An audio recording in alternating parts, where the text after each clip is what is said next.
Ils l'ont fait, les Celtics sont champions NBA, le 18e titre est assuré. Donc on va voir bien sûr comment s'est passé ce 5e match qui a été finalement décisif, ainsi que cette série, faire un petit bilan de la saison de Boston, mais aussi de Dallas qui n'a pas démérité pendant ses playoffs, loin de là. Commençons par le trophée qui est remis au vainqueur, le trophée Larry O'Brien que j'ai eu l'occasion d'approcher lors de la soirée Trash Talk au début des playoffs. Et c'est sous une pluie de confettis vert et blanc que les Celtics ont célébré leur 18e titre tant attendu, pile 16 ans après avoir remporté le titre avec l'équipe mythique Garnett, Pierce, Ray Allen et compagnie. Eh bien, c'est Jason Tatum et le MVP, Jaylen Brown, qui ont pu brandir le trophée tant espéré en compagnie de ce que j'appellerais une super team, mais je vais y revenir. D'abord, le déroulé du match. On a des Celtics qui sont arrivés complètement surmotivés, qui étaient vraiment focus, ça se voyait dans leur visage. Par exemple, Jaylen Brown, il est impassible, il n'hésite pas à agir là où il le faut, quand il le faut. Et puis, on a pour une fois eu, je trouve, un match vraiment complet de Jason Tatum, qui a été étincelant. Il finit quand même cette série avec plus de 22 points, 7 rebonds, 7 passes. Donc il a été extrêmement complet, mais un peu maladroit. Donc le match s'est déroulé sans grand suspense, parce que Dallas a essayé de faire jeu égal, mais assez rapidement, on a compris qu'ils n'avaient pas vraiment leur dynamisme habituel en attaque. On est parti sur du hero ball. J'ai l'impression que Luka Doncic et ses copains étaient sur le terrain, mais pas vraiment ensemble. Alors que du côté de Boston, des deux côtés, je pense aussi à Jrue Holiday, qui a été très précieux bien sûr en défense, mais aussi en attaque. Apparemment, il était quasiment positionné comme un poste 4, d'après ce que j'ai vu sur Twitter. Et je remercie toute la communauté des fans des Celtics, parce que parmi ceux-là, il y en a certains vraiment qui donnent des détails techniques sur les matchs. Je vous invite à regarder ce qu'ils font sur X et puis sur YouTube. Et donc j'ai trouvé que, à chaque fois que Boston avait besoin d'une solution, elle est arrivée assez naturellement. Et puis bon, il y a une ambiance qui était assez dingue. Rapidement, on a compris que ça ne serait pas un très grand soir pour Luka Doncic, même si évidemment il termine avec des stats honorables. Mais avec son comparse Kyrie Irving, l'adresse à 3 points, depuis 2 ou 3 matchs, les a vraiment quittés. Donc c'est compliqué dans ces cas-là de faire douter une équipe comme Boston, qui a vraiment une profondeur et une complémentarité dingue. Jrue Holiday disait qu'ils adorent jouer ensemble, et c'est pas étonnant. On a vu vraiment que, bon, s'il y en avait un qui était élu MVP, c'était pas un problème, il faisait un duo infernal. Et puis je peux citer dans ce match des exploits qu'on a pu voir, comme Peyton Pritchard qui entre juste à 4 secondes de la fin, Luka Doncic qui rate un lancer franc, ça donne l'occasion d'un tir à la dernière seconde depuis sa moitié de terrain, et Peyton Pritchard, ça fait 2 fois donc elle arrive à accomplir cet exploit en finale sur la plus grande scène du monde. On a Al Horford aussi qui a réussi enfin à gagner le titre après environ 180 matchs de playoff. Donc il y a juste Karl Malone devant lui qui n'a pas eu de bague, lui, le mailman, alors qu'il est allé 2 fois en finale, notamment avec Utah bien sûr.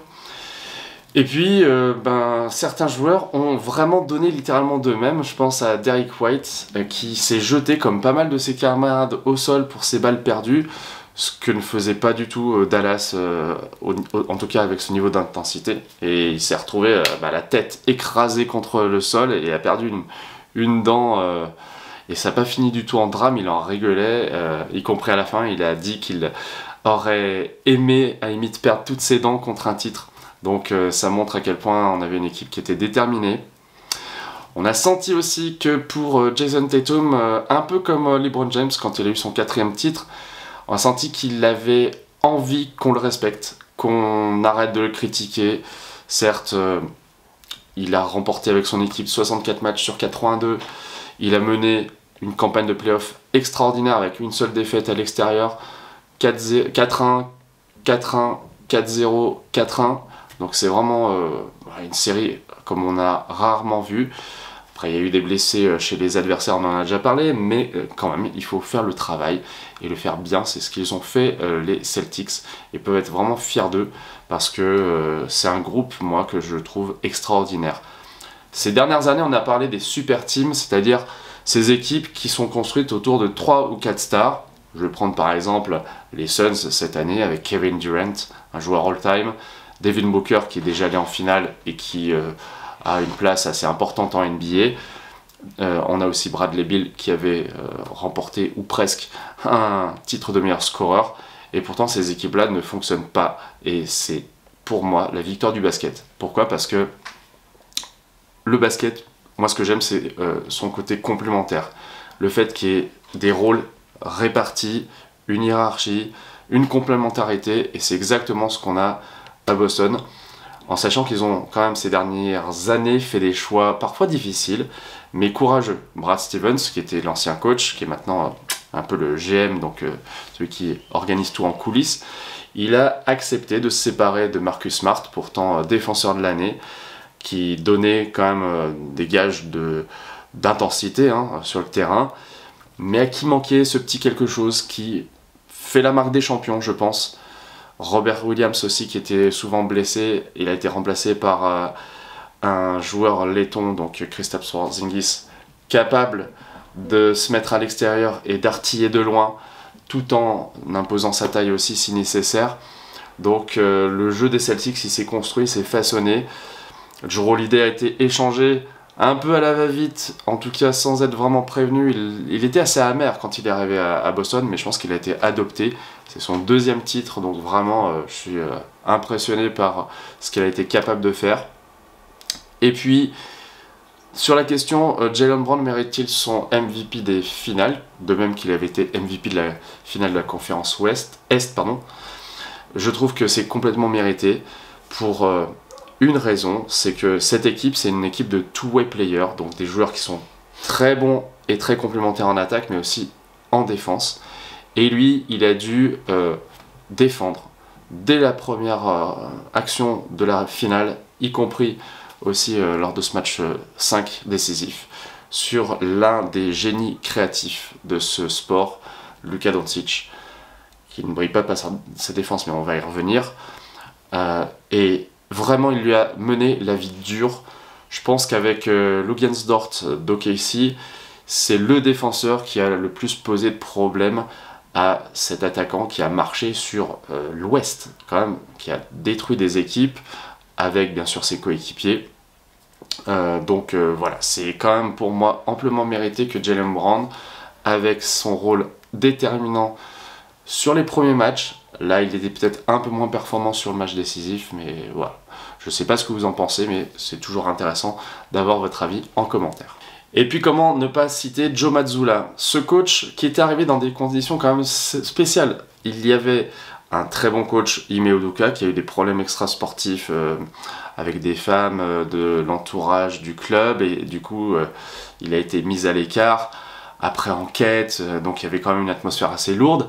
Arrivé en NBA à la tête d'une grosse franchise comme Boston, avec tout son historique, ses stars, ça s'est pas hyper bien passé l'an dernier. Il aurait même pu sauter, mais on a misé sur la continuité, et vraiment il a trouvé la solution, l'alchimie, et puis les joueurs, comme je disais, qui sont plus complémentaires. Donc c'est maintenant l'un des plus jeunes coachs. Avant c'était Bill Russell du temps des Celtics, où il était entraîneur-joueur, donc un des plus jeunes coachs à remporter ses finales NBA. Il en est, je crois, à 73% de victoires en carrière, ce qui est tout à fait convenable, et ça pourrait continuer.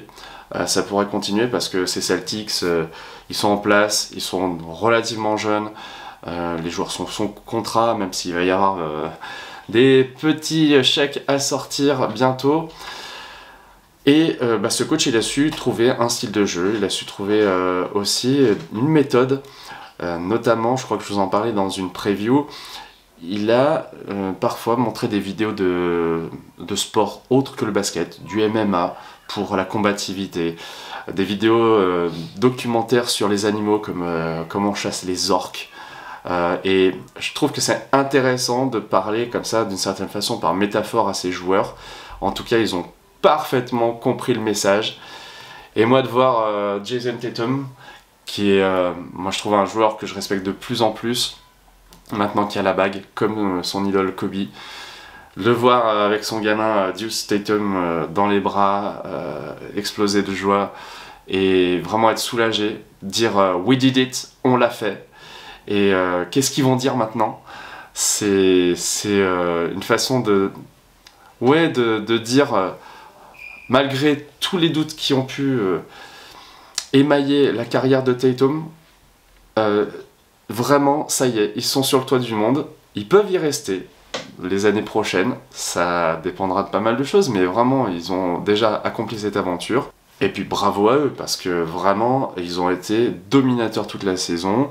Ils ont gagné parfois des matchs in extremis. Je pense au match contre Indiana, qui aurait pu leur poser plus de problèmes au final, mais ils s'en sont sortis par un 4-0, parce que voilà, il y a toujours eu la bonne action défensive, le bon geste en attaque, pour faire déjouer l'adversaire. Donc une équipe vraiment disciplinée, qui mérite totalement sa victoire. J'ai entendu ici et là que c'était des finales décevantes. Je peux l'entendre parce que effectivement, il y avait des espoirs vraiment forts de victoire de Dallas, hein, même chez les spécialistes d'ESPN. Et puis finalement, franchement, Dallas n'a pas su hausser son niveau de jeu peut-être à la hauteur de l'événement, mais je ne vois pas honnêtement quelle équipe aurait pu le faire cette année. Même les Wolves, avec leur jeune escouade, à mon avis, auraient manqué d'expérience. Même les Nuggets, avec Nikola Jokic, auraient sans doute aussi manqué d'intensité physique, de profondeur, de variété dans le jeu. Et donc personnellement, moi je trouve que ce sont des playoffs incroyables, magnifiques. On a eu des parcours comme New York qui ont été vraiment marquants. On a eu des équipes certes un peu décevantes, hein, je pense à Miami, New Orleans avec les blessures. Ça c'est assez inévitable chaque année. Mais il y a eu des gros affrontements, des superstars qui émergent comme le jeune Anthony Edwards avec les Wolves. Ça a été vraiment une année de transition où on avait beaucoup moins les LeBron James, Steph Curry, Kevin Durant sur le devant de la scène. Ils ont assez rapidement été éliminés. Et c'est compréhensible que la nouvelle vague, la nouvelle génération arrive, prenne le pouvoir et peut-être qu'ils ne sont pas partis pour le lâcher. Un petit mot sur les Mavericks avec un t-shirt que je viens de recevoir, que j'ai commandé sur Vinted. Je pense que je vous ferai une vidéo pendant les vacances sur tout ce que j'ai commandé durant cette saison et à quel point ça m'a pas coûté si cher que ça. Bref, Luka Magic, il a régné sur ses playoffs. Peut-être un peu moins sur ses finales, mais il réalise quand même une performance historique.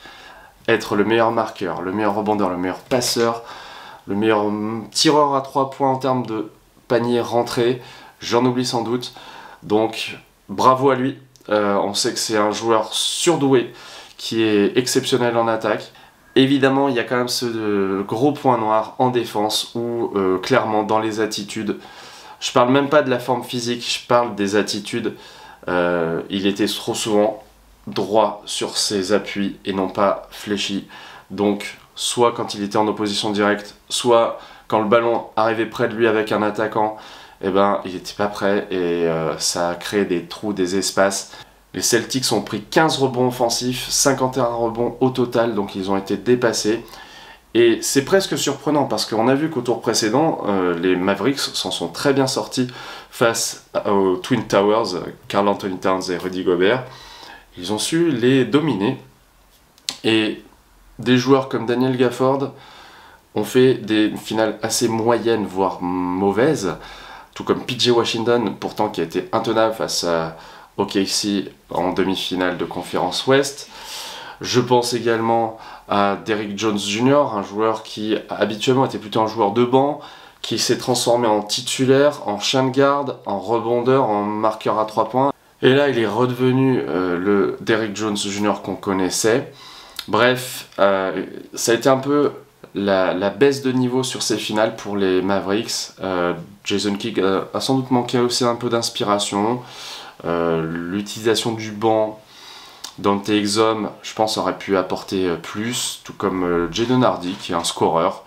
Il y a eu trop de moments où, quand il y avait on va dire un début de quart-temps au début du match qui était serré, à partir du moment où les remplaçants rentraient, ça crée un gros décalage. Je parle même pas de Maxi Kleber par exemple, qui a été calamiteux. Donc c'est un peu une fausse note pour finir, mais je dirais que c'est une bonne étape de leur process, parce que Kyrie Irving, moi je l'ai jamais vu aussi serein, même là dans la défaite, même hué face à ce public de Boston qui peut être très chambreur, voire on va dire caustique. Eh bien, il a salué ses adversaires un à un, il a attendu chacun de ses coéquipiers pour quitter la salle et laisser les célébrations se dérouler sur le parquet du TD Garden. Donc c'est plutôt un signe d'espoir dans cette conférence Ouest qui est toujours plus féroce en termes de concurrence, de voir que les Mavericks s'en sont bien sortis. À mon avis, ils sont bien partis pour faire une belle saison l'an prochain. Il va falloir recruter intelligemment, peut-être quand même trouver des forts joueurs en défense sur les postes arrière. Parce que, bon, je parlais de Dante Exum, c'est pas non plus une garantie absolue. On a relancé Tim Hardaway Jr. qui nous a marqué 5 paniers sur 6, je l'avais même pas dit lors de ma vidéo précédente. Mais voilà, c'était anecdotique. Donc, il y a de bonnes bases, on va dire, chez ces Mavericks. Mais quoi qu'il arrive, il faudra passer par la défense. Lucas ne gagnera jamais en étant aussi mauvais en défense. C'est pas plus compliqué que ça, mais ça n'enlève pas quand même tout ce parcours qu'il a fait, les équipes qu'il a éteintes. Je rappelle quand même que sur son parcours, il avait des joueurs de la trempe de Kawhi Leonard, MVP des finales, James Harden, il y avait Russell Westbrook aussi sur cette équipe des Clippers qui était MVP. Ensuite, Shai Gilgeous-Alexander, top 2 MVP. Il a éteint ses adversaires et il les a détruits même psychologiquement. Je pense aux Wolves qui ont vraiment raté leur chance parce qu'ils avaient un génie slovène en face et un collectif qui s'était surpassé. Donc l'histoire dira si ces Mavericks ont profité de cette leçon infligée par les Celtics en finale NBA pour continuer de progresser, pour se développer, et qui sait, dans quelques années ça sera leur tour. En tout cas, merci d'avoir suivi ces vidéos. Et bravo aux Celtics qui sont les nouveaux seigneurs des arceaux. On se retrouve sur cette chaîne pour les JO, pour la draft, pour la nouvelle saison qui se prépare avec la Free Agency. Merci encore de votre soutien et à bientôt.